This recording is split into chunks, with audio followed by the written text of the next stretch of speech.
Hello friends, अगर आप इग्नू के छात्र हैं तो ये वीडियो आपके लिए बहुत ही लाभकारी होने वाला है, क्योंकि इग्नू दिसंबर 2025 में एग्ज़ाम लेने वाला है। और वैसे में आपके लिए ये ज़रूरी है कि आप जान सके एग्ज़ाम से पहले कि एग्ज़ाम में किस टाइप के क्वेश्चन आते हैं, कितने क्वेश्चन आते हैं और कितने क्वेश्चन का हमको उत्तर देना होता है। तो आइए सबसे पहले हम देखते हैं कि यहाँ पे हम लाए हैं आपके लिए इग्नू का माही सब्जेक्ट, जो कि मास्टर ऑफ आर्ट्स हिस्ट्री कहलाता है। तो यहाँ पे हम लोग देखेंगे कि इग्नू में कितना क्वेश्चन पूछा जाता है। आप देख सकते हैं ये क्वेश्चन है जून 2025, यानी कि आज से 3 महीना पहले जो एग्ज़ाम हुआ है उसका। और इसमें समय दिया रहता है टोटल 3 घंटा। 3 घंटा में हमको 100 मार्क्स का आंसर लिखना रहता है, जो कि 5 क्वेश्चन के अंतर्गत आता है। तो आइए इसमें आगे बढ़ते हैं और देखते हैं कि ये क्वेश्चन हिंदी और इंग्लिश दोनों भाषाओं में रहता है। तो हम लोग हिंदी भाषा पे ध्यान देते हैं, इसीलिए हिंदी वाले सेक्शन में चलते हैं। देखिए यहाँ पे लिखा हुआ है MA इतिहास और कोड भी लिखा हुआ है MHI जून 2025। इसमें 3 घंटे का समय हम बता चुके हैं और अधिकतम 100 मार्क्स होता है। तो अगर हम अच्छा से अच्छा पेपर भी लिखते हैं ना, तो कम से कम 80-85 मार्क्स तक मिल जाता है।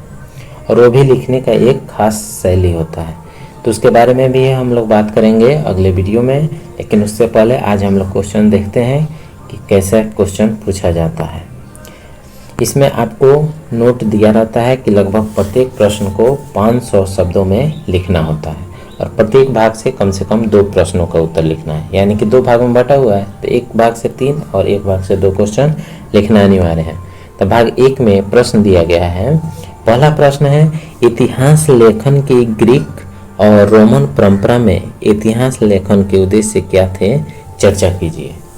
तो अगर आपको अच्छा लगे 1 नंबर क्वेश्चन तो 1 नंबर लिख सकते हैं, नहीं तो नेक्स्ट क्वेश्चन देखेंगे। 2 नंबर क्वेश्चन है, पारंपरिक चीनी इतिहास लेखन की विशिष्ट विशेषताओं पर टिप्पणी करें। आप इसको भी लिख सकते हैं या इसको भी छोड़ सकते हैं और नेक्स्ट क्वेश्चन लिख सकते हैं। अगला क्वेश्चन है 3 नंबर, प्रारंभिक अरबी इतिहास लेखन के योगदानों पर चर्चा कीजिए। 4 नंबर क्वेश्चन है, इतिहास पर शास्त्रीय मार्क्सवादी सोच पर विस्तार से चर्चा कीजिए। 5 नंबर क्वेश्चन है, निम्नलिखित में से किन्हीं 2 पर लगभग 250 शब्दों में संक्षिप्त टिप्पणी कीजिए। जैसे 1 नंबर क्वेश्चन हम लिखे 500 शब्दों में, वैसे 5 में दिया हुआ है कि हमको संक्षिप्त टिप्पणी लिखना है। तो किसी 2 पर भी हम लोग टिप्पणी लिख सकते हैं और प्रत्येक को 250 शब्दों में 250 शब्दों में लिखना पड़ेगा।